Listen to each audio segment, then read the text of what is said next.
This podcast is brought to you by Most Valuable Podcasts, saving your day from boredom with the best podcasting entertainment.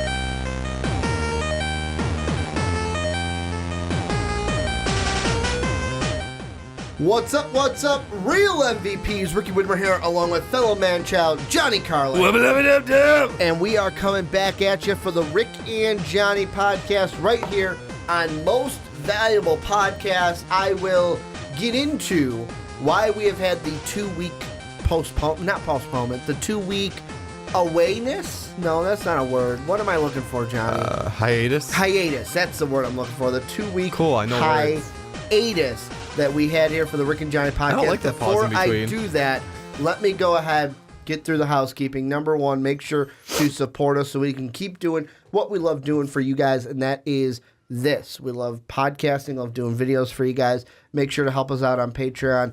Down below in the description, you can also get our t-shirt, our MVP t-shirt, down below in the description as well. You can also get that at mostvaluablepodcast.com where you can catch MVP each and every day.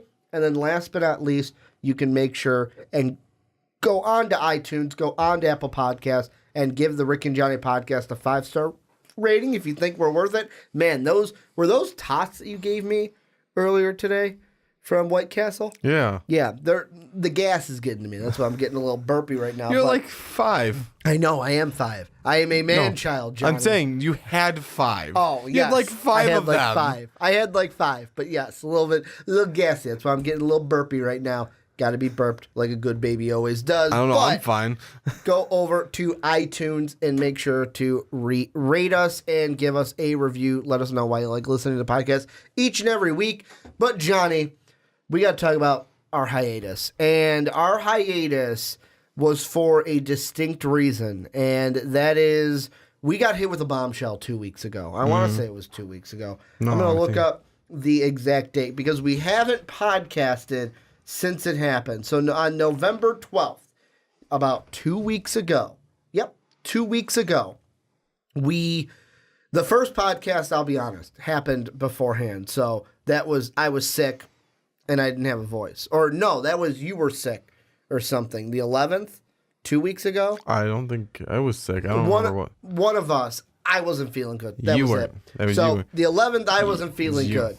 Last week, we had 1 week last week where we needed to recoup a little bit after the tragic passing of Stan Lee from Marvel Comics. It kind of hit us a little tough, and that's why. Man, legend, hero. I mean, it also helped that I did not have a voice. Yeah. And was not on the fast break that weekend also because I did not have a voice. Yeah, kind of put a damper on it. It also hit us kind of hard. So what we're going to do is what we're talking about today. Number one, we're going to basically remember Stan Lee, kind of give our homage to Stan Lee and kind of talk about what these characters have meant to us throughout our lives. Like, between you and me, throughout our lives, kind of get that conversation going. You guys can tell us what you think in the comments. Then we're going to move on, talk about the Lion King remake trailer that we got released to us on Thanksgiving. And then we're going to end the show talking about will we ever see Deadpool in an Avengers movie. But let's start off with the Stan Lee. So, November 12th, I'm at work. I see it come across. And the weirdest thing, what's the weirdest thing about it? About an hour and a half before I saw it on my computer, one of my fellow coworkers came in, and I was talking to him about the C2E2 that you and I went to, where we stood in line waiting for Stan Lee's autograph.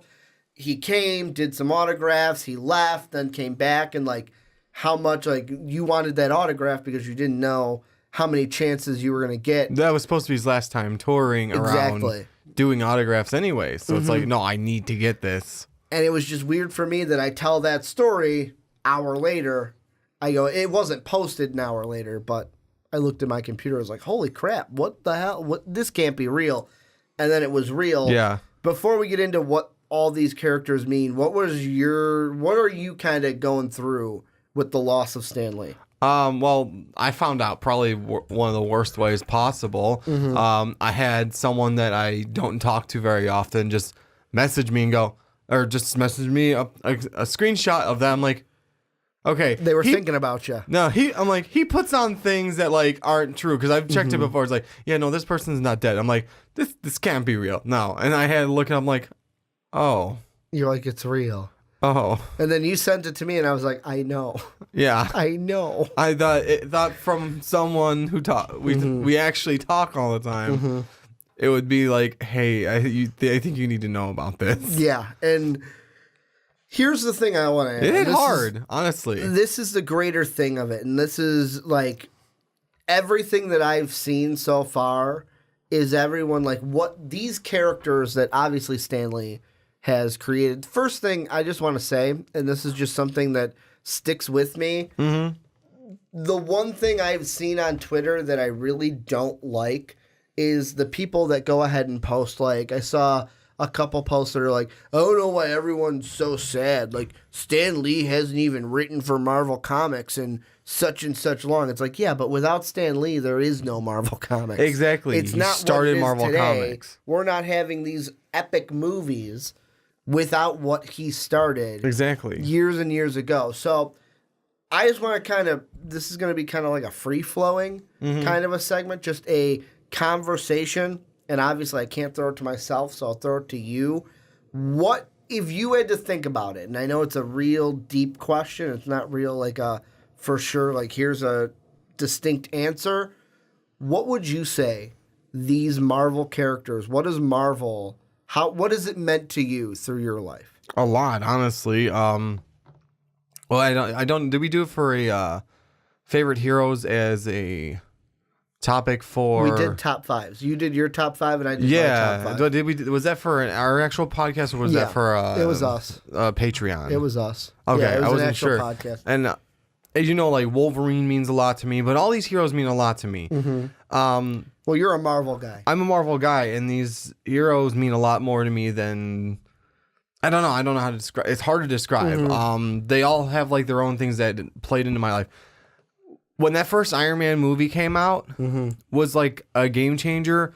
I was in music education, and at the time, even then, 2008, which graduation year, that started getting me thinking. Maybe I want to play more into. We weren't even friends at that time. We weren't, and that movie is the one that's like made me start thinking. Maybe I want to play more into other things I like to actually do, and be like not just music. Yeah, I mean, it's like I like building shit. I like doing this, and that's the one thing that made me start thinking about that. Like that's all I do is this other thing, and so I start going down that like slowly going down that path. But it's like that's not the only thing. These movies to me are inspiring. They make you like. They make me want to be. I don't know. I'm having trouble. Go ahead. With me, first off, go ahead. I did find it about. It was May. It uploaded May 3rd. Of 2017, and I believe it posted like the next day. So like May 4th, 2017. We did do a Rick and Johnny segment of top 5 Marvel superheroes. So I'll put that above Johnny in case you guys want to go check that out. That was a long time ago. Like, it was. It feels like longer, but it's only been a year and a half since that. But like for me, I'll be honest. First off, I was more of a DC guy. Yeah. Like as a kid, because that's what I go back to. As a kid, most of my experiences with heroes were cartoons. I wasn't a kid that had all the comics. Like my parents didn't buy me all the comics. I didn't get I wasn't the kid that got the weekly issue every week. Exactly. I'm same boat. So. It would be cartoons. And I mean, for me, how it went down is there were 3 superhero cartoons for Marvel and DC that kind of were my jam. The number one was Batman. If Batman, the animated series was on, The Adventures of Batman, I was all in. Loved it. Loved the style. Batman was and is my foregone favorite. Then there was the Spider-Man animated series, which I loved also, and why Spider-Man is probably, he and Batman kind of do this every once in a while, but Batman is the true number one, if that makes any sense. Because you're a DC guy. And then there's X-Men. Yeah. Like, those were the 3. Like, I even remember, like, when the Fantastic Four movie came out, my dad was like, "Oh, well, you should check out these comics of the Fantastic Four because like that's what was really big when I was a kid." And it's like I'd look at it and I was like 15, 14 years old. I was like, all right, the movie looks a lot cooler than this. Like, and that was just me at the time being a dumb kid and like the old medium not relating to it. Yeah, exactly. It's not really clicking in. Whereas now I can read something older and go, oh, this is just how it was at the time. It's not going to look as crisp art-wise as it does now. But for me, those were the two main were Batman and Spider-Man. But obviously Batman wasn't Marvel. So like for me, Spider-Man was my jam. Like he was the one that I always latched onto. And I was watching a video this week on YouTube because of course everyone is posting videos of Stan Lee left and right. And there was, I can't remember what late show he was doing it for. I think it was like one of the off ones that I didn't even know the guy behind the desk. And the thing that he said that I didn't think about until that point was he said that every character, especially Spider-Man, they tried to make them real. Like the decisions that they are going to make, the ways they are going to act, a real person would act that way. Exactly. And like you could relate to the character 100%. Like let's be honest. Like Batman, I can relate to some things like, hey, I get angry sometimes and this and that, but I will never be as wealthy as Batman. I'm never going to go through that same trauma as Batman to where it's kind of like you can relate, but you can't. You know what I'm saying? Yeah. Where Spider-Man, any kid growing up in high school could say, I could be Spider-Man. If a spider bit me, I could be Spider-Man. Exactly. They try to make it as they I watched a bunch of videos afterwards and like some final words from Stan Lee, blah blah blah, all those things. And one of them stated, and I'm sort of paraphrasing it, is that I try to remember what I was going to say now. That they were writing for them, not like necessarily for everyone else, because they would write what they wanted to see. And it just happens that everyone else that wanted to read Marvel Comics also liked it. Like he would say because they're not purposely trying to cater to everyone else. Yeah. It's like, okay, I'm going to write something I would like to read, and hopefully everyone else will like to read it too then. Well, and it makes it more personable. And that kind of relates to, I'm going to bring this into a broader scope. Yeah. It's kind of like YouTube. Because how many creators do you know where the story is, hey, I just created videos that I thought, like, that I would like, pardon me, that I would like to watch. Yeah, and exactly. There's other people out there that want to see it. With the same interests as you. Like, we're not, like, cased in our own bubble. And it's like, I'm the only one that likes this, and I'm the only one. Like, there are people out there, numerous people, that have the same interest in you. Exactly. Or interests as you, I would say. Not in you necessarily. That's what I meant to say, as you. But like, for me, another thing too with it is maybe it's where I'm at right now. I haven't really said this on a podcast. I maybe have said it in passing left and right, but one of the things that one of my goals in life is to write a graphic novel. Yes. I want to write a graphic novel. And this whole thing started with you, I, and this friend group that we used to hang out with. You still do. I don't as much because I've kind of enforced myself and entangled myself with everything MVP, so I just don't have time for a ton of social things, except like with the MVP guys. But, where was I? We created a superhero group, like a satire group. It's a superhero.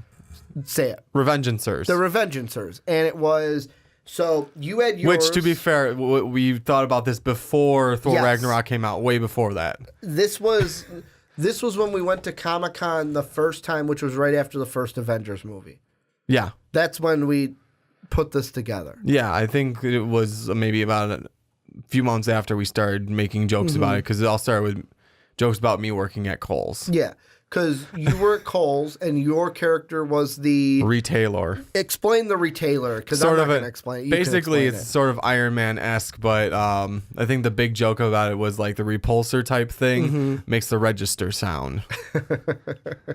And like there was our friend Mike. What was his called? The Green Swoosh. Green Swoosh. That was one that him and I started as a joke in high school. Well, he always had the Green Swoosh. That was a since high school thing. And his was obviously this is satire. And it's all his satire. was Superman based. Superman with a he gets the power from cheeses. Yes. He gets his power not from yellow the sun, cheeses, but from yellow cheeses.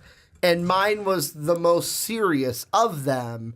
It was the Crusader. The Crusader. It was like a Batman Spider-Man hybrid. Yeah. Like a Batman Spider-Man hybrid villain or hybrid hero. Yeah. I said villain because I'm thinking in my head. So how this timeline worked, we came up with that character. I went all in. I like went on a superhero like creator. Yeah. Made an outfit for him. Made a secondary character that would have been like his love interest. And then, like, after a while, like, after a couple years, I remember going to Mark and going, hey, we're doing a graphic conversation a little bit consistently now. Do you want to write a graphic novel? He's like, dude, that would be awesome. And I remember one night we sat there, we didn't even write a page. Like, we got maybe a page of actual, like, comic slides, but it was nothing, like, in depth. And it kind of just fizzled out. But recently, I've been really like, because I've been throwing the ideas at you and stuff. Over time, past like year or so, we've been bouncing back and forth. And with this, I'm not going to say like, oh, this is happening and it pushed me through it. But like, just listening to some of the interviews from Stan Lee, it's like I'm taking things and it's like, yeah, I want to make my character relatable like Spider, because my hero that I'm creating is a Batman. It's a Batman Spider-Man hybrid. It's taking two of my favorite heroes, taking their qualities and kind of mashing them together in a way. Exactly. And the one thing, I don't know if I should say this because I don't want anyone to steal my ideas, but I'm going to say it anyways.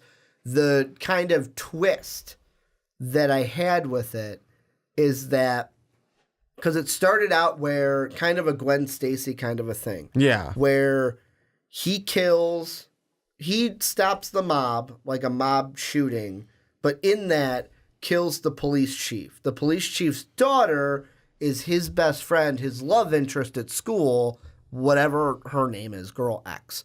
And then she becomes basically, it was this whole thing of like, she becomes then a villain in a way where it's like she wants to kill him. She wants to kill the Crusader, but doesn't know he's the Crusader. Yeah. So like it adds like the origin, it adds in that audience. No, the audience knows the answer, but it's like, ooh, I can't wait until this plays out and eventually they're going to find out. They're going to find out that they're one another because then you got another origin that obviously you don't tell in that one. Maybe you do in like a one issue, but then you got to tell her origin and then everything that I was going to do with her as well. So that's kind of what this has also been doing. It's kind of those seeds are growing a little bit because that is, besides this, that's one of my biggest dreams is not growing seeds, writing a graphic novel because Mark released that new song with his wife. And I saw that and I was like, I got to do it. I got to do it. Like, this is something that outside of what we do here, this would be something that's really cool. And I know I took a lot of time with that. But no, I understand because it's sort of something along the lines that's kind of inspiring you. And there's quite a few quotes out there that I've heard more recently, but I have heard them before from him too. And it's just starting to inspire, like, I'm pushing back towards my other goals again. I got a new job. It gives me benefits. It's going well so far, but I'm pushing back towards my other goals of starting my own business eventually down the road. I want to do cosplay business. The Nerdatorium thing that I told you about before. I don't want to get all in depth about it right now. But I know you've mentioned it. I've probably pushed it to the back somewhere. Probably somewhere, yeah. But I mean, I just want to start doing. My little guys are going through filing cabinets right now. Where was it? Not even computers, just filing cabinets. But it's also like I like a lot of his quotes that have come out, like not even sprung up. They've been out before of how to treat one another. Like the X-Men, that's what it was to show that. Equality. Just because someone's different doesn't make them bad. This is gonna be a very paraphrase. That guy right there, he's your brother. The girl over there, she's your sister, and the kid over there, well, he may have the proportionate strength of a spider. Yeah. But still, treat everyone with respect. And this is a man that, like, these comics mean, like, these characters, these comics mean a lot to me and you as well, even though you're not like a Marvel fanboy. You're not a Marvel fanboy. They still mean something to you. They do. And especially like the way I would describe it is for you, all the characters mean something. Yeah. For me, it's maybe the X-Men I'm just going to put into one entity. Yeah, no, that's fine. Maybe like 1 or 2, maybe 3 or 4, like not a ton. Like, whereas if we went over to the DC side, it's most of DC for you. I have my love-hate with Superman. Yeah. One podcast I would love to get our friend Pete on the podcast. Okay, yeah. He's the mastermind where we use his studio. Like this is his studio that he lets us use, and he is a Superman fanboy. And I've always wanted to have a conversation with him on the podcast because I've had a conversation with him in real life. Because Superman to me never appealed to me. Yeah. Because I couldn't relate. I'm not going to have superpowers. But on the side he relates to is what Superman stands for. Being good to one another. Like doing the right thing. Like with me, I could never see myself like as Superman. Because I will never be an alien with superpowers. Like the Flash. Yeah. I'm not going to get like... The Flash could be the closest thing to Spider-Man. Yeah. Because you're not going to get bit by a spider, but like I could see myself being the Flash. Well, not me personally, but like Dave, that's his favorite hero. I could see Dave being the Flash. Yeah. Whereas Batman, it's honestly, like I'm not going to be a millionaire, but if I was, would I be a vigilante? See, like as a kid, that's why Wolverine was and still is my number one. He like... The ultimate loner. Well, not just that. Is inspiring, like, to a sense, because I was sick a lot as a kid, and I know I said the same thing on the other podcast. I was sick a lot as a kid. If it wasn't one thing, it was another. It was back and forth with different things all the time. And it's like, you know what? Even though I'm sick all the time, he's the one, like, going off of, like, how his attitude was, and not the loner, pissed off type thing. The survivor, the push through it all. And yeah, no, there's things, people that have had a lot worse than me, but he's the one that helped me get through 6th grade, through all of high school. No matter what happens, he can repair himself. Yeah, and and my thing is, I always fought through it. Constantly. I'll just say one thing is, I'm not even going to say what it's called. This is a fucking mouthful. I've told you this thing before. Basically, I got dizzy spells all the fucking time from like this was in like high school, 5th grade through high school through early college.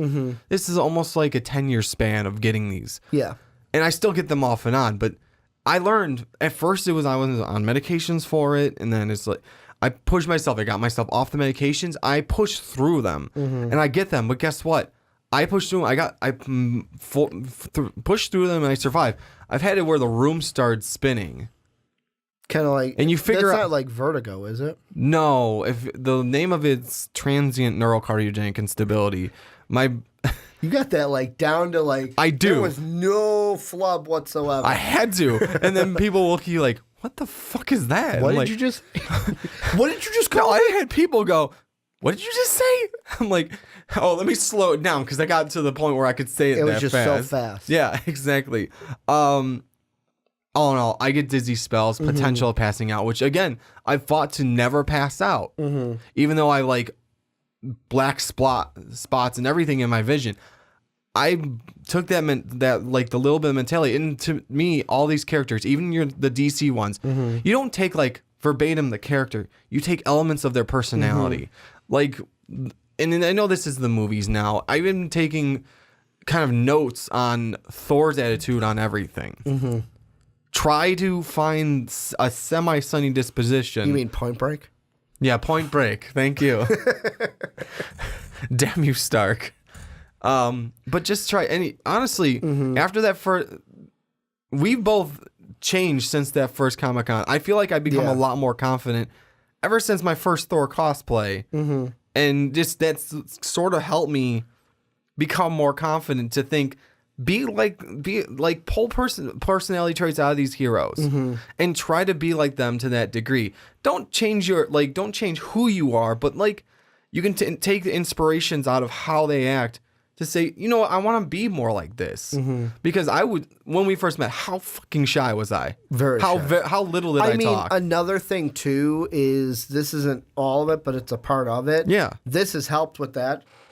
Exactly. Doing this actually talking into a microphone, because I've been doing this, like talking into a microphone since freshman year of college. Yeah. Where I was college radio and it's just natural to me. But like, go back and watch that first podcast. Like, Johnny is kind of shy, doesn't know what to, like, when do I jump in? What do I say? Exactly. This has helped too. But yeah, I mean... And now it's kind of bled over, and this is just what I've seen from the outside, it's kind of bled over into the Johnny that I met, first off, when conflict arose, step back. I don't want conflict. I'm not going to stand up. Exactly. I'll just let it fizzle out. Where now, if it needs to, you'll actually stand up for yourself. Yeah, that's true. Which is nice to see as well. Yeah, no, you're right. I would just back down and just... wait for it to pass over. No, you're right. I do actually. If I feel like it's like worthwhile, and I don't mean to have this segment just turn into a psychoanalysis of Johnny. That's I think the different time. Yeah, but this is but I mean it just comes down to what these characters mean to you, what this whole type of genre even means to you. Yeah, and I think this sorry, I'll go ahead. Keep going. This guy is the one that started all of the Marvel stuff, so yeah, he's a significant part of it. He's the one that, if you're a Marvel fanboy, he's the one that like started it all. Even if you're a DC fanboy and you love these specific Marvel characters, he's the one. Spider-Man was his baby. Exactly. Yeah. Like him and Jack Kirby. But he's the one that like the editors are like, no one's like. I was actually watching videos again. Nobody's like this. He goes, no, there are people are like this. People. Well, no. What happens? Like, no one likes spiders. You can't make a Spider-Man, and no one wants a hero with actual like problems. Look at these other heroes. It's like, but look, Spider-Man came out in the last version of shit. I forgot what it was called. Some mysterious. You're talking about his first appearance? His first appearance. I forgot what the comic book line was called. I'll look it up. You keep going with your thought. Yeah, but then there's all of a sudden, boom. People loved it, and it flourished. That's where Spider-Man came from. Amazing Fantasy 15. Yes, Amazing Fantasy. I couldn't... Because there's also, like, Mysterious something that Thor was in a few of those, and I can't remember. No, but, like, that's why me... And that's where we've broken off a little bit. Where back when Spider-Man was created, it was a much different time. Like, it was a time where, even think of parenting back then. Like, we have talked about, and didn't expect this to kind of wrap up into this, but I'm going to say it anyways. Didn't talk about mental health back then. No. Like, back when our parents were kids, and even a little bit when we were kids, it was... toughen up, get through it. There were some points where, depending on what it was, like if it was something really like hurtful, I would have my parent or my grandparent be like, okay, it's okay to cry. But there would be some things where it's like, I would just start to cry, and my dad or son would be like, stop it, like don't, like, and that's why for me, depending on what it was, no, you're right. I had the same, and that's why, and this is. I don't mean psychoanalysis with Ricky, but that's why through my childhood, the one biggest battle that I had was there had been times I wanted to cry, and I was in my bed just crying. and thinking to myself, are you ever not going to become a man because you cry? Because what it used to be is men don't cry, men don't show emotions, men are strong, men are this. Or even like you. And that's what these characters, to me, I would look at these characters, and Spider-Man was huge because I grew up, like, the animated series Spider-Man was a little bit older than us. He was college. He was college, but like, But still related. as I grew up into high school, Spider-Man, I could see those problems Exactly. as my own. And it was also like, with me and Batman, it's like the biggest thing with this is kind of like your Wolverine moment, but me with Batman, is it was kind of like, it snapped into my head. It is okay to feel these emotions because my favorite hero is one of these, I'm not going to say strongest, but like willed. He is the image of what the man was, where be tough, hide your emotions, suppress everything. And even he has emotions. Yeah. Even he Same has with emotions. Wolverine. And it's like, it is okay. And that's why, for me, with DC, that's why I kind of latched on to Batman. Plus, I mean, as a kid, I thought it was a total badass. Yeah. But that's the same. I can say the same thing with Wolverine. He was able to, he was like tough and blah, blah, blah. But he's also, they showed him having that soft side finally, the ability to show emotions and especially the whatnot. emotions that he had when you even get into the love triangle between him, Jean, and Scott. Yeah. I mean, he wasn't not able to show emotions where like you said, like you were told not to cry for this. How many times do you remember seeing your dad cry? I think 3 throughout my life. 0. 3 I don't because think I've ever. Like, I can't remember a time. death in family, something else. He probably cried when when his father or mother died. Yeah. But like, I don't remember it. Like that to me, and that's another thing that why I was like I this. vaguely remember when my grandma died, him crying. Most of it was like hidden. One other time when someone very close to him passed away, I do remember him crying. And then there's one more situation. That was it though. Throughout my whole life, and even then, I wasn't like there for it. I remember either being told or like not even being told, like hearing it a little bit. Yeah. And like that's what nowadays getting to So what it's like- I was gonna, because I know we start on this and then we get off on tangents. Yeah, we got off a lot of tangents, but hey, these I are mean, related to that main point. Exactly. Nowadays, this is going back to what you said about how they were like, oh, no one's going to want somebody with real problems. The day and age we live now, and with YouTube and what we're doing right now, there are so many people out there. Like, the biggest thing about YouTube and going to VidCon and seeing all these different creators, it's helped me realize a little fact of like the great thing about YouTube.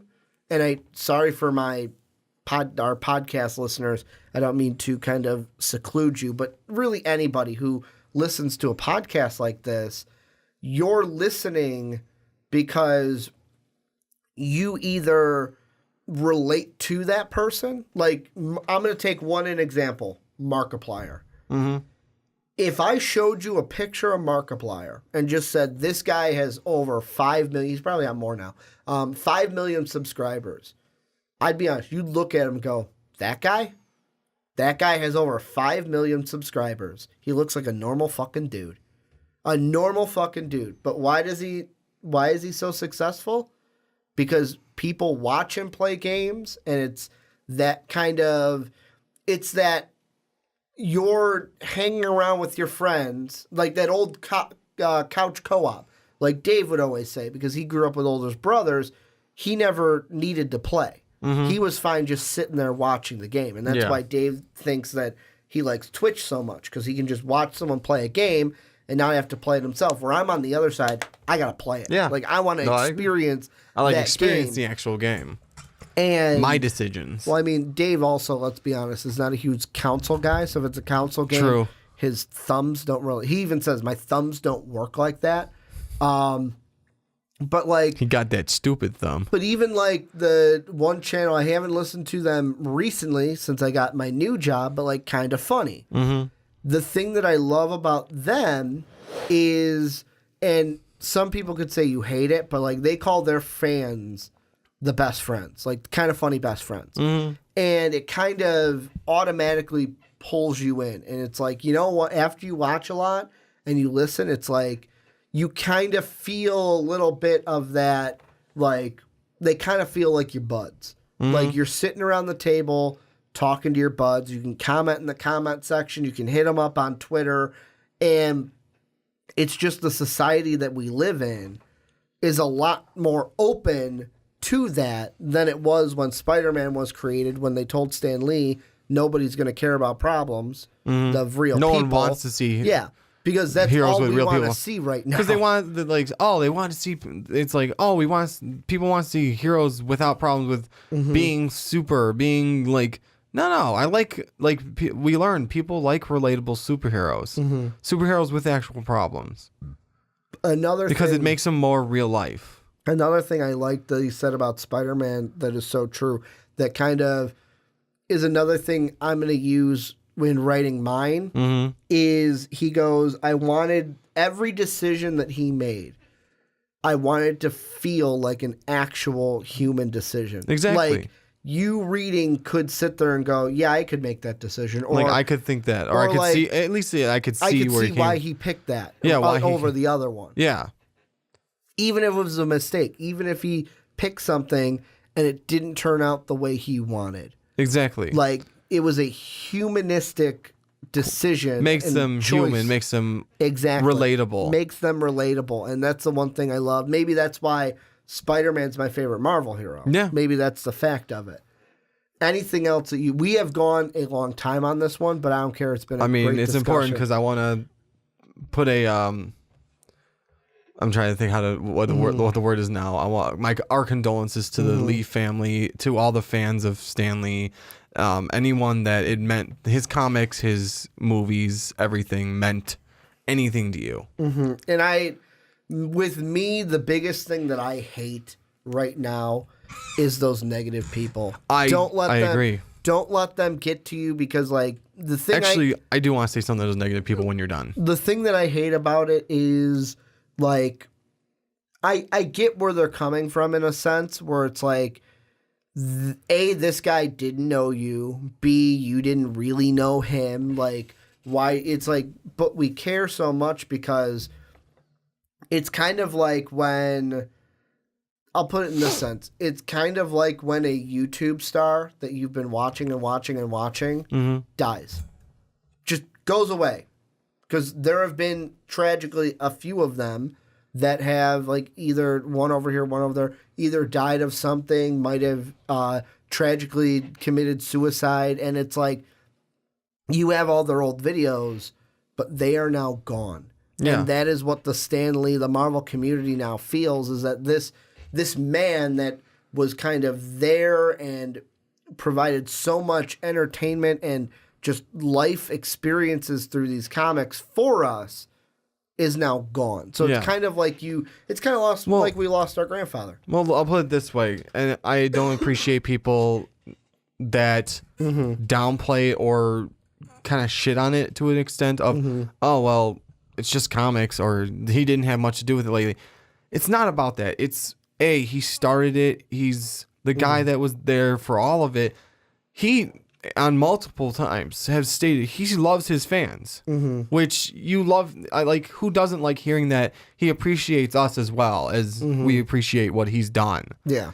But the other thing is, it's just like if your favorite actor, your favorite singer, your favorite sports player, whatever sport it would be, football, baseball, basketball, if they just passed away, what they brought to the thing is now technically gone. Though the spirit can kind of live on. I mean, that person, whatever they did in your life is gone. They brought something to it. It's not necessarily gone, but that like being there is gone. So there is some emotion attached to it, no matter what it is. So whoever is like saying that other thing needs to rethink, because there's something in their life as well that they look up to like that. Yeah. And if that were gone, like the person that started that or whatever attachment to that is gone, you have to relate it that way. You can't just say, well, it's this, blah, blah, blah. So, I mean, kind of think before you go, well, it's just comics. Mm-hmm. And that's the thing where I go back to the last thing I'll say is what you said. When they were writing stories for themselves, they weren't thinking, Stan Lee wasn't thinking like, I'm going to have this immense universe with all these characters. He was just writing stories. That he would like. He was just writing stories that he would like, and hopefully others would like him as well. Exactly. And we did. And we did like them. We loved them. We actually loved them. But this is where you guys, if you haven't already, come on in to the conversation. Let us know. Please say everything you feel about it. Anything we talked about. This was a doozy. This was a doozy of a segment, but I'm glad we did. So anything we talked A lot about, of psychoanalysis. join in on the conversation, obviously, in the comment section below. But Johnny, let's move on into our next topic. I don't think it's going to be as long as Probably the Stan Lee not. one. I would be shocked if we went 40 minutes on each of these. Okay, psychoanalysis and what this meant to you. What did The Lion King mean to you? But The Lion King remake, we knew it was coming. Didn't know a trailer was coming. No, we did not. On Thanksgiving, or I did not know. I didn't either. We didn't have a heads up on that one that I knew of. Found it at the Thanksgiving table, showed everyone, and my aunt said, God damn it, now I have to go see it. However, there are some critics to this Lion King movie, and two of them I've seen. There are two articles here that are both from Screen Rants. The one says why the realistic Lion King remake looks worse than the original. And then another one, Disney's biggest Lion King mistake is live action. So, Johnny, the question that I just want to ask and kind of talk about here, are the critics wrong? Are they wrong, or are we just being so hyper defensive of a great masterpiece that we remember from our childhood? No, I think they're wrong. Because I'm just thinking about like scenes that we got before, and not to mention we got James Earl Jones as Mufasa. So I mean, they did right on that. The only thing that could have made it better is putting I don't know, Jeremy Irons' Scar. I mean, maybe he's got that Alfred stuff to deal with, right? Yeah, well, that's a whole lot, isn't it? It's a whole lot to do right now. What, a whole 10 minutes of screen time tops? Yeah, no, I get you, but I mean, I think the biggest complaint from people, I get it, is that it's live action. Should that even matter? It doesn't. I mean, let's be fair. It's live action. No, that's what they're saying. Like, there's even the critics are like, well, it's not really live action. It's just CGI. I think they're just putting it in their live action genre. Because it looks live action? It looks live action. It's kind of it's not animated anymore. It's not like hand-drawn animation anymore. It's the next step up. Yeah, I get it. It's all CGI. But get over it. I'm going to take this. You're just arguing semantics at this point. In the article, why the Lion King remake, the realistic looks worse, here are some things for why this person, Hannah, who wrote the article, doesn't like it. She says, here's one small quote, all this is not to say that you cannot tell a good story about animals unless those animals are cartoons. Nature documentaries like Planet Earth take footage of animals in the wild and create white-knuckle dramas using the power of editing, music, and narration. Simply, movies like Homeward Bound use highly trained animals to act out scenes and then use voice actors to convincingly give those animals personalities and emotions. The push to constantly improve CGI and visual effects has led to a mentality that the more realistic something looks, the better it looks. But for the purposes of telling a story with animal characters, a realistic style of animation is just objectively worse than the more exaggerated and cartoonish style. It takes an extremely valuable element of filmmaking, the ability to convey emotion through facial expressions, and flattens it. Okay. I really didn't see much wrong with the animation. I thought it actually looked really cool, really good. What they're saying is not the animation, but because it's animated, because it's CGI and not cartoon, it might be harder to show those facial expressions that you get. But my kind of, and this is just something I'll throw out there. Yeah. What did you think of The Lion? Or what did you think of The Jungle Book? I thought it was good. Because The Jungle Book... And you saw the emotions in their faces of what an animal could show. Because they tried to stick with like the facial features an animal could actually show. You didn't think that fucking tiger scared me. Oh, for sure. Especially the addition of Idris Elba's voice conveying like... I forgot that was Idris Elba. It is Idris Elba. I forgot about that. But let's put it this way. Mowgli! Mowgli! Run! Wasn't it the Mandarin? What's the Mandarin? Ben Kingsley. And then you had fucking Bill Murray as Baloo. But no, it's a combination of things. It's not just the animation. It's also the voice actor. Let's say Idris Elba didn't convey it like that. You think it would have been nearly as scary? I don't think so. No, and that's why to me... But go ahead. Go ahead. I don't mean to cut you off. His facial features that he made, like when he was pissed off about Mowgli being alive, his voice and his menacing tone, or the "I'm top dog now" throws the wolf off the cliff. All that. Do you know? It's very scary. Do you know if for that movie, did they do the same thing they do for Andy Serkis? Where like Andy Serkis, when he played Caesar in Planet of the Apes, they had all the like.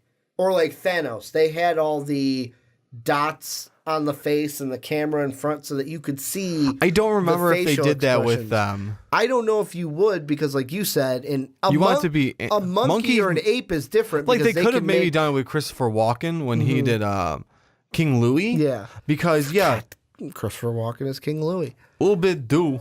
I want to be like you. But like that's the one thing I'm going to throw out. It's the only one that like you can track. The other ones you want to actually like study these animals. Yeah. And like when it's pissed, how much of its lip does it raise? When they kind of look relaxed, what does its face look like? You want it to show the animal's version of that emotion, not like a humanistic one. Here's the thing that I think they needed to do. And which will counteract this. First off, I think we're focusing too much on this.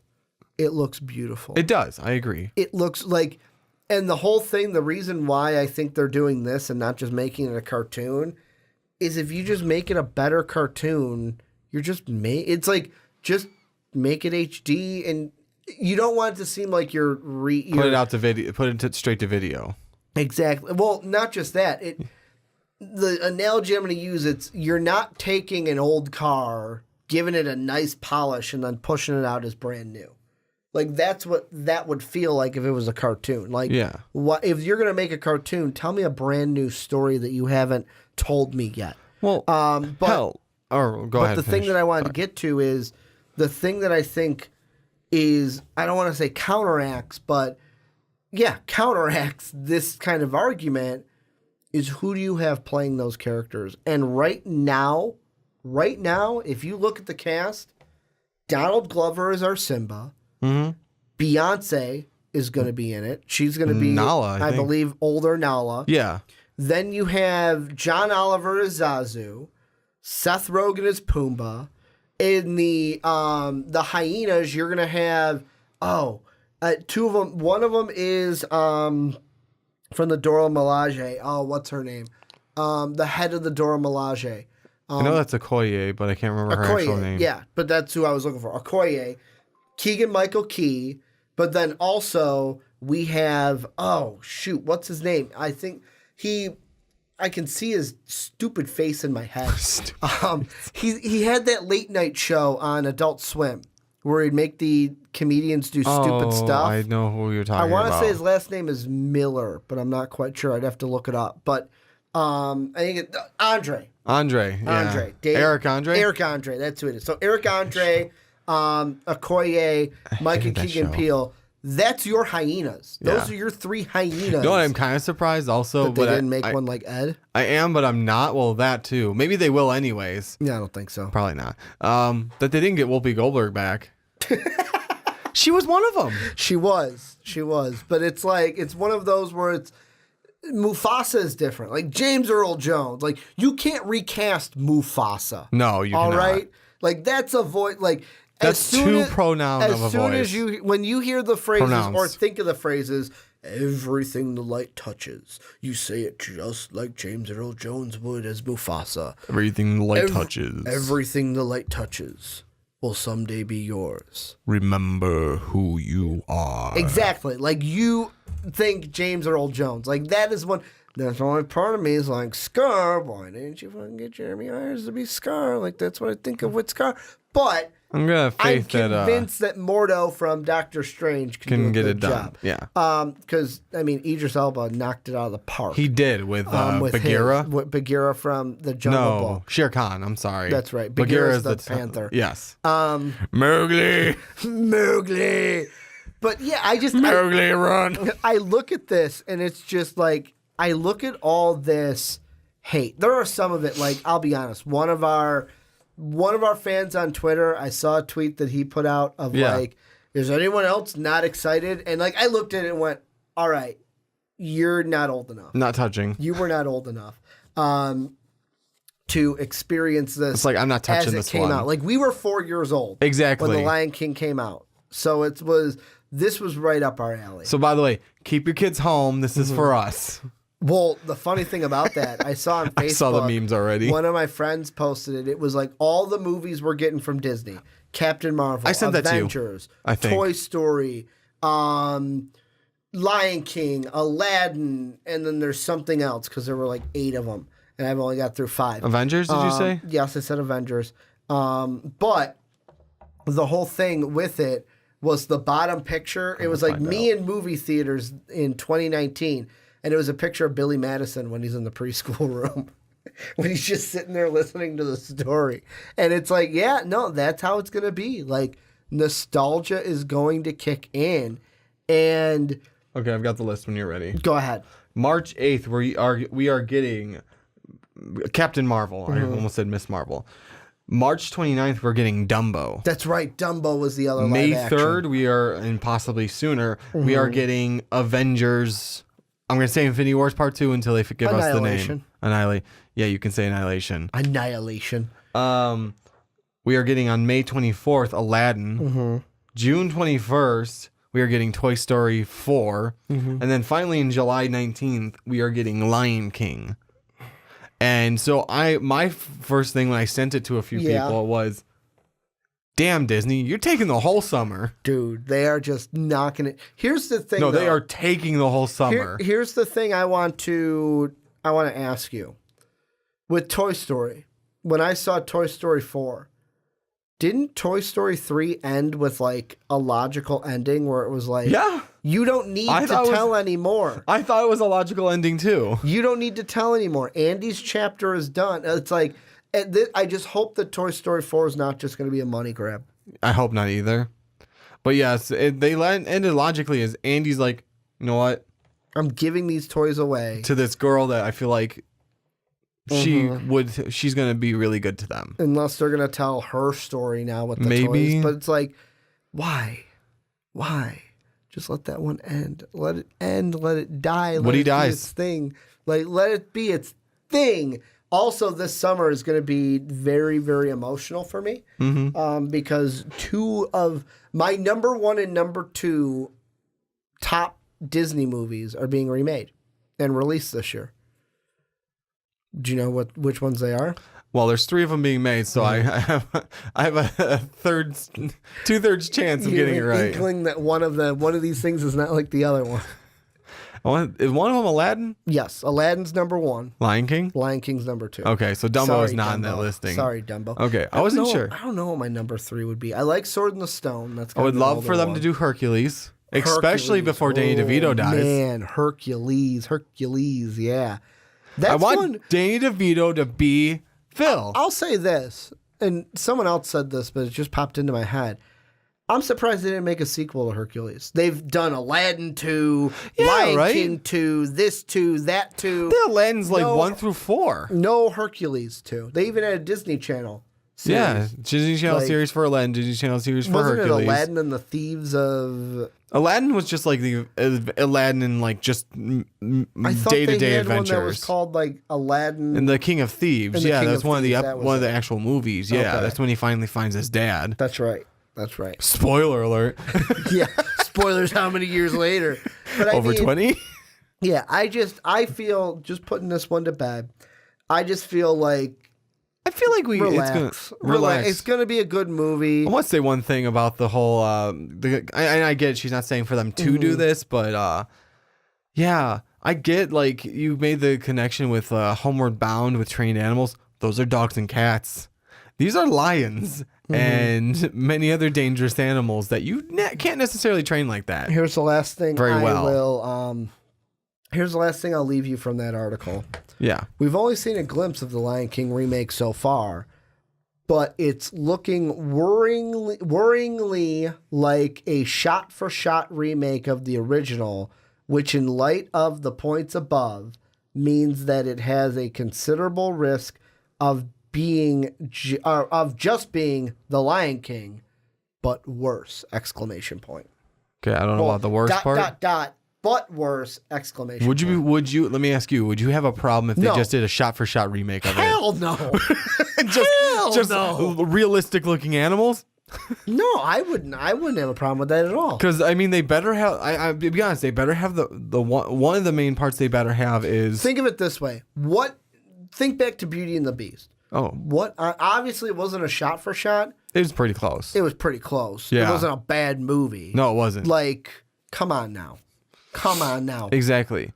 Come on now, people. But my Like, my main thing is like, well, you actually better have some shot for shot parts. Like, Dad, get up, Dad. where he's pushing him. Yeah, with the exactly. paw. With his nose and paw, trying to get Mufasa to get back up. I want to see that. Can you feel the love tonight? Now that it's not cartoons. Oh no, no, Ricky, you don't get to see that part that Hey, you're we're- thinking of. We're not saying, and I know they're not going to go that far. They're Disney, but I'm thinking, hey, what are we going to do with that one? Because cartoon. That's the thing too. You can get away with some stuff as a cartoon that you can't get away with CGI. as CGI. That's true. Also, want to see a very good Be Prepared with a lot of green light. They're not doing Be Prepared. No, they're not. And the Sucks. reason why I heard they're not is because of the Nazi salutes that were. How about just change the actual like you don't have to do the page. I could be wrong. The page Somebody to page. could, let's see, Be Prepared, the Lion King remake. I thought I saw something where. Are you talking about the goose stepping hyenas? We don't have to have goose stepping hyenas. Yep, here it is. So this was from earlier this year in February. This is from Slate.com. Uh-huh. The Lion King remake has revealed its song list, and it leaves out one of the original's best songs. Yeah, that's one of the best villain songs out there. So Be Prepared is not going to be in The Lion King. Well, that sucks because I mean, just don't put the goose stepping hyenas in there. That's all you have to do. Don't omit a great song. There's going to be four of our songs in the film from the original. Can You Feel the Love Tonight? Hakuna Matata. Can't Wait to Be King. Circle of Life. This wedding is horse shit. Let's be honest. That's every song except for Be Prepared. Yeah. Am I wrong? That is. Am I wrong? I think that's it. I don't remember Can't think of another it. song. I can't remember anything after really after Hakuna Matata. I think it's all just Well, I Can't Wait Movie. to Be King. that's before Hakuna Yeah. Matata. Yeah, Hakuna Matata. Well, Hakuna Matata, then Can You Feel the Love Tonight? They're Oh, like okay. together I forgot almost. about that one. Yeah. They're like this. So after Can You Feel the Love Night, it's just all movies. You know what I movie can't- after that. You know what I can't wait for? What? So, Nala sneaks up on Pumbaa, right? Mm-hmm. Beyonce is going to sneak up on Seth Rogen. Well, just seeing the eyes above with that little beetle. Mm-hmm. Yeah. Nala, Beyonce, the Bay Queen, is going to try to take a bite out of Seth Rogen. I really want to hear Seth Rogen scream, "She's gonna eat me!" She's going to eat me as he runs away. But this is where you guys come in. Let us know what you guys think. Are the critics wrong? Are they right? Are you not happy about it? Are you hyped for it? I'm happy. Let us know what you guys are thinking down below in that comment section. But Johnny, let's end the podcast going back into the Marvel side of things, but it's more Fox and Disney Marvel. Well, we did Marvel, Disney, well, all of Marvel. Then we did Disney, and now we're doing Marvel. Fox, and we're bringing Fox into the discussion. And the thing we're going to talk about is basically Deadpool. Will we ever see him in an Avengers movie? And the reason being is to set this up. Ryan Reynolds has said in an interview, there's going to be no more standalone Deadpool movies. Now, the Fox Disney deal, there's going to be no more standalone Deadpools. Oh, if anything, it's going to be like him and X-Force in team-up movies. Oh, really? Also, he has tried to get, and he's trying to get Hugh Jackman to come back to cameo as Wolverine alongside him as Deadpool. And I know Hugh Jackman has talked about he'd only put on the Wolverine costume for an Avengers movie. And with Deadpool, apparently Bob Iger loves the idea of having Deadpool in a Avengers movie down the line. Really? And they're usually saying when Bob Iger likes something, it happens. Like, that's what happens. He's the head of Disney. Because Bob Iger also said he wanted to keep Deadpool R-rated. Exactly. Like, usually that happens. So what I want to ask you is, do you think we are going to get, or will we ever see Deadpool in an Avengers movie? For now, the only thing I can think is no more than a cameo. Because they haven't really like written it in where he can kind of fit into it. Because usually when they fit someone in nicely. That's what Marvel does. That's what Disney Marvel does. They don't just kind of shove people in there. So that's why obviously we're not going to see any of the X-Men at this point. Because no one's kind of even somewhat nicely written in, other than the fact we have not mutants, but what miracles. Yeah. Which, once this goes through, we can finally start calling them mutants. Maybe we can reveal that she is a mutant. What I found out is Dark Phoenix, New Mutants, and X-Force. Yes. They are made by Fox. Yeah. But they're going to be released by Disney. Really? So Disney gets to put their name on it because they own the properties by that point. But it's kind of like Fox's last movies that they come out with. Last stand. Except for X-Force. X-Force is one that's going to have Kevin Feige probably as an executive producer. Okay. Just to kind of pop in and be like, hey, are you fucking things up? No, do this, don't do that. And then it'll basically be, once you're done with this, report to me for your next assignment, like kind of. No, we don't fucking do this. Exactly. Like, he's going to be there to make sure that it fits in or it doesn't go against what they've been doing. And here's one thing that popped into my head right as you started talking. When you said the R-rated Deadpool. Yeah. Do you think this PG-13 Deadpool movie that we're getting in Christmas, the Once Upon a Deadpool? Yeah. Do you think that is not just a, hey, here's our Deadpool movie, but more importantly, because the idea I heard was pitched to Ryan Reynolds on Twitter. What if it's Ryan Reynolds going, hey, let's do a PG-13 one to show Disney what it would be like as a non-R, to kind of make my case so that Deadpool can live on in the Disney verse? Well, I mean, to some degree, that might be like some like part of the brain saying, yeah, that'll also do that. But what the article I read is that why they're doing this is, it's like they're taking Deadpool 2... taking all, like, making it able to be PG-13, adding a few new scenes that were not in Deadpool 2. Yeah. And a chunk of the proceeds are going to the Fuck Cancer Foundation. Okay. And then I think it's supposed to be $1 for every ticket sold also goes to that. Okay.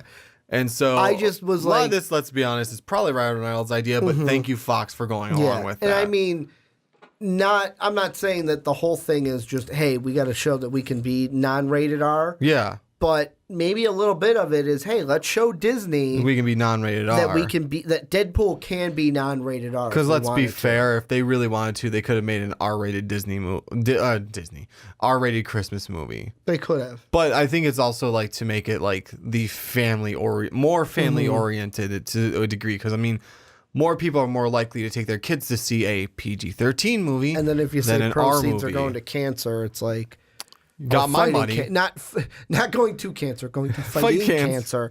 But I mean, that. Ron made the same mistake in the statement last Well, night. I mean, the thing that I look at is the Avengers is tricky because it fits the mold because of like Ryan Reynolds said. Mm-hmm. Team up movies. That would be a team up, wouldn't be just Deadpool himself. Here's the thing. How do you fit him into the story by the time we get to that next Avengers movie too is far down the line? That's the big question. How do you fit him in? The thing that I think is more realistic is fitting him into a Spider-Man movie. Kind of like how you have the Ultimate Spider-Man cartoon. Yeah. Deadpool is one. You could make Deadpool one of the villains. Where it's Villain? Like, villain, because he's the mercenary. He's hired to Merc kill with a mouth. He's hired to kill Spider-Man. Or Spider-Man has to stop him from killing someone. Exactly. One of the two. I would say it's more so that because he's buddy-buddy with Spider-Man. Because I think it'd be funny. I think it'd be funny to see Tom Holland Spider-Man with Ryan Reynolds Deadpool. I think it would be hilarious. I think it would be quite... You know what would be the funniest part? What? Them having another casual conversation, and Ryan Reynolds, they both pull off their masks. Yeah. Tom Holland, oh, you're just a kid. Just here. Oh my God. Or he makes reference to Tobey Maguire. You're not Tobey Maguire. I could see. Or even Andrew Garfield. Yeah, you're not Andrew Garfield. Didn't you used to be taller? Didn't you used to be taller? Oh, definitely say one. Has to say that at one point. Yeah. But I feel like that would be a good like Spider-Man Deadpool spin-off movie. I just like. Then again, we also have to get Sony's permission at that point. Yes. Well, let's be completely honest. And Sony, another thing, bringing them into it, they have scheduled 2 movies, I believe, for. They've scheduled 2 future movies that many people are just assuming are Morbius and Venom 2. Like, that's what we're thinking. But they do have 2 movies officially scheduled into time blocks, I think, for next year and the year after, or 2 next year, one of the 2. But they have 2 movies locked in for dates. Wow. That we're assuming are either going to be Morbius and Venom 2. But the thing that I think... Let's be honest. The whole reason why we're having this conversation is kind of backstepping. Is Deadpool even viable with Disney? Yeah, I think he can be. Because before we would say, oh, you'd have to have him all on his own by himself. He can't interact with anyone because he's R-rated. I'd say if anything, though, it'd be a lot of them would just be cameos. Mm-hmm. But honestly, like it says on the thing it says on the internet, I wouldn't be opposed to it being sort of like the stand-in now for the Stan Lee cameos. Mm-hmm. To have something in there. Kind of like instead of Stan Lee cameos, it's Deadpool. Cameos, yeah. Because he can break the fourth wall. And he can be wherever. Yeah. He can be in anything because he can break the fourth wall. True. So. You know what I would love for them to do? Huh. They're not going to do it, but I would love for them. Well, I shouldn't say they're not going to do it because I never thought we would get an R-rated superhero movie. Yeah. And we live in a time where we do. I would love if down the line, Disney, it would have to be R-rated. It would have to be. But if they did a movie wrapped around Deadpool kills the Marvel Universe. I would say that might be better off as a TV series, though. Isn't that a pretty long story or no? Not really, but there are several different iterations, but like the one that I'm thinking about is the one that Mark and I read, where you can pick a couple heroes, and it's just Deadpool trying to kill them. Like the Wolverine one sticks with me the most. Oh yeah, how he kills Wolverine is he's got him like chained on his knees almost like this, and it's just flamethrowers, and the flamethrowers go until Wolverine is this close to the point of death, and then they stop. And then he slowly heals himself. Once he heals it up to a certain point, flamethrowers turn back on. Exactly. So, yeah, he keeps him in a... He's in a constant state of pain.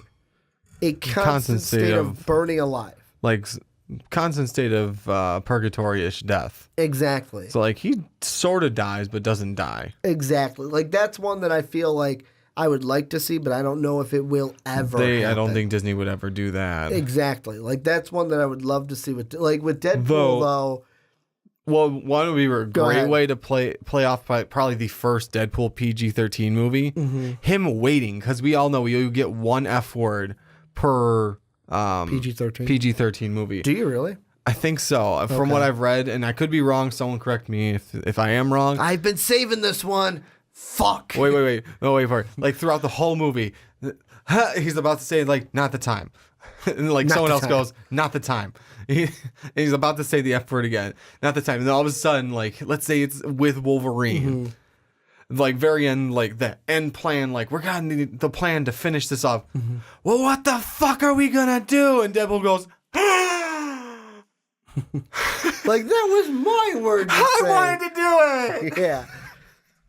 Like, that's what I want. That's what I want for the first PG-13 Deadpool movie. I'll ask you this. Do you think now to kind of spin it? Yes. Hugh Jackman. Yeah. Said he'll only come back and be Wolverine if it's an Avengers movie. Will Disney do that, or will Disney just do what we're assuming, and just when they do the X-Men, just recast? My money is... Just recast them. My money is... I had a tickle in my throat. Yeah, I was waiting for you to finish your tickle. Yeah. But do you think they'll recast him let him be in an Avengers movie? I feel more like they're going to recast, because I feel like he's not really wanting to do it necessarily. From what I've read. If they unloaded a Brinks truck and said, you're in an Avengers movie, I think he would do it. Then I would hope they would go along. If he wants to do it, I'd hope they go along with it and let him do it. Yeah. But if not, then if he's not like really into it, they're definitely gonna recast. They're not gonna. If he doesn't seem like wholeheartedly, I would like definitely come back and more like another idea. Yeah, I'd come back. Another idea I've heard. Yeah, is because they introducing the X-Men, the next Infinity War like event that they could have is Secret Wars. True. And what they could do is multiverses. And yes, we have our recasted Wolverine, but because of Secret Wars, all these other different versions of characters are coming out. Have Hugh Jackman cameo in that movie as a true old man Logan. There you go. Like with the gray hair, the gray beard. They're starting to pull the old man Logan out in the actual comics of the 262, or 626, or whatever the main universe is. Now Old Man Logan is the set Wolverine for it. But I mean, they could do that too, where it's like, we have our Wolverine, but because of this Secret Wars, we're gonna cameo a real old Wolverine. Well, no, not cameo. The Secret Wars is actually supposed to be sort of tied to the Skrull invasion, not a multiverse, right? Yeah. So I mean, that would be cool if like maybe make the new Wolverine a Skrull, and then like Old Man Logan shows up and just puts like 2 claws through his back, and they're like, Wolverine, and just drop him on the ground. Let's see. There's a lot to it, but basically a cosmic entity. So I'm just gonna read it. Yeah, go ahead. A cosmic entity called the Beyonder observes the mainstream Marvel universe. Fascinated by the presence of superheroes on Earth and their potential, the entity chooses a group of both heroes and supervillains and teleports characters against their will to Battleworld, a planet created by the Beyonder in a distant galaxy. This world has also been stocked with alien weapons and technology. The Beyonder then declares, I am from beyond. Slay your enemies and all that you desire shall be yours. Nothing you dream of is impossible for me to accomplish. The heroes include the Avengers, 3 members of the Fantastic Four, everyone except for Mrs. Fantastic, Invisible Woman. Solo heroes, Spider-Man, Spider-Woman 2, and the Hulk. The mutant team X-Men. Magneto is featured as a hero, but immediately becomes non-aligned when the Avengers question his presence. In 2015, Deadpool's Secret Wars revealed that Deadpool was also a chosen hero, but the Wasp accidentally caused the other characters to forget his involvement. And then it just goes on. Let's see. Let's see. The heroes. Dooloo.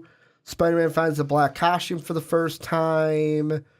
They're unaware that it's actually a symbiote, like Eddie Brock. Huh. Something about Kitty. Colossus ends his romantic relationship with Kitty Pryde. The Thing chooses to remain behind on Battleworld and explore the galaxy for a year, and She-Hulk temporarily joins the Fantastic Four as his replacement. Huh. So a lot of stuff happens. It does. Yeah, okay, right here. The Thing's girlfriend, Alicia Masters, was replaced by Lila, a Skrull spy. So it does have to do with the Skrull in some ways. Yeah. So that's basically it. Remain happy couple until the Skrull's true identity is exposed by the Thing and the Puppet Master. Huh. But that's really the next big event. Either, like, the next two big events that they can lead to is either that or if they're going to do Avengers versus X-Men. Could do that, yeah. Could do that as well. I mean, there's other big baddies out there too. Like Kang the Conqueror could be I'll ask you another this. Avengers one to fight. I think we talked about this before, though. Does Deadpool need to be in an Avengers movie? Do they need Need? to incorporate, or should they just say, hey, you know what, we're just going to leave you separate? I wouldn't put him in an actual Avengers movie because I just don't see it because maybe I've never the read. styles conflict too much? I feel like it does. And not to mention, like, maybe one Avengers movie, but I feel like it'd be like, so far everything's been focused on Deadpool, which could be the problem. There's only one kind of movie he could be in. Huh. A Taika Waititi movie. Yes. That's it. Like, Yes. Unless you're going to have a movie with Taika Waititi as the director with that kind of comedy style, like Thor Ragnarok, that's the only one I could see. Yeah, I think the Deadpool Avengers ones are in. just all the actual bit too Avengers serious. ones are too serious for that because Like, you don't. could you imagine him in Infinity War? It'd be a total contradiction. It would be I'll be honest, it would probably be a train wreck. Because his style and what actually goes on, way too conflicting. Do you think we'll ever see kind of maybe like this PG Deadpool? Will we ever see Hugh Jackman and Ryan Reynolds together on screen? I would as love Deadpool to. And I would love to. I think it would come down to if Hugh Jackman's going to come back. But I could see a Wolverine Deadpool movie being made by Marvel. apparently he was supposed to be in Deadpool 2. Was he? Or Ryan Reynolds wanted him to be badly, but he couldn't because at the time they were shooting Deadpool, Fox was sending him all over the globe to promote for The Greatest Showman. Oh, okay. Because The Greatest Showman had just come out and they wanted to promote for that. Because not many people probably knew what it was before it came out. Like, what's The Greatest Showman? What's The Greatest Showman? So he was promoting, doing interviews for that. Any final thoughts before we wrap everything up? No, I'd be excited for him to enter the finally enter the Marvel universe, and I can see they won't have the same hit, but like if you have like team up movies with Deadpool, PG-13, like X-Force. X-Force, a Deadpool versus or Deadpool with Wolverine movie, whatever else you want to put it. I think as long as you pair it up, it's PG-13 could work fine with him. Let me see really quick. Wikipedia. Let's see. What teams has he been on? Does Alpha it Flight, say? I think, is another one, but I don't think we're getting Alpha Flight anytime soon. So here's the partnership: Spider-Man, Blind Al, Bob, Blind Al. Cable, Copycat, Domino, Weasel. Team affiliations. Here's all of them, just right here at the end. Agency X, Astonishing Avengers, Avengers Unity Division, Code Red, Deadpool Corps, Frightful Four, Great Lakes Initiative, Heroes for Hire, Landu, Luckman, and Lake Magia, Mercs for Money, Secret Defenders, Shield, Six Pack, Thunderbolts, Weapon X, X-Force, X-Men. What if you put them in a What if they include them in the X-Men universe? Yeah, I could do that. Oh, the other thing I was thinking since you still bring up Avengers, what if you kind of have a Shield thing still going? Because Nick Fury's still like an underground Shield now. He just becomes a Shield. Like, hey, we want to put this Shield, this Shield, not operative, but almost like a trainee. He's like, hey, he's sort Can you of. imagine him with the fucking badge? Like, I'm a trainee. Ooh, trainee. He's got like the shield outfit with the shield logo. It's like, I don't even get a name tag yet. I could actually kind of see that. I just don't know. And it's like, hey, like put him with like 2 of the Avengers. It's like, hey, we kind of want you to train him to be a hero. I'm just I'm curious to see what their plans are. I was curious. But this is where you guys come in. Let us know what you think down below in the comment section. Will we ever see Deadpool in an Avengers movie? What do you think is going to be his future with the Disney deal going through? Also, kind of here at the end, make sure to support us on Patreon. That is down below in the description. We can't do what we do without the support of our patrons. Also, you can go and support us by getting yourself an MVP t-shirt. That is down below in the description. You can also get it at mostvaluablepodcast.com. You can get your MVP each and every day. And then last but not least, make sure to go onto Apple Podcasts and iTunes and give the Rick and Johnny podcast a 5-star or whatever rating you think we deserve. Hopefully, it's that 5-star. And let us know why you like listening to the podcast each and every week. But for Johnny Karlic, this is Ricky Widmer, and as always, have a good day, everybody.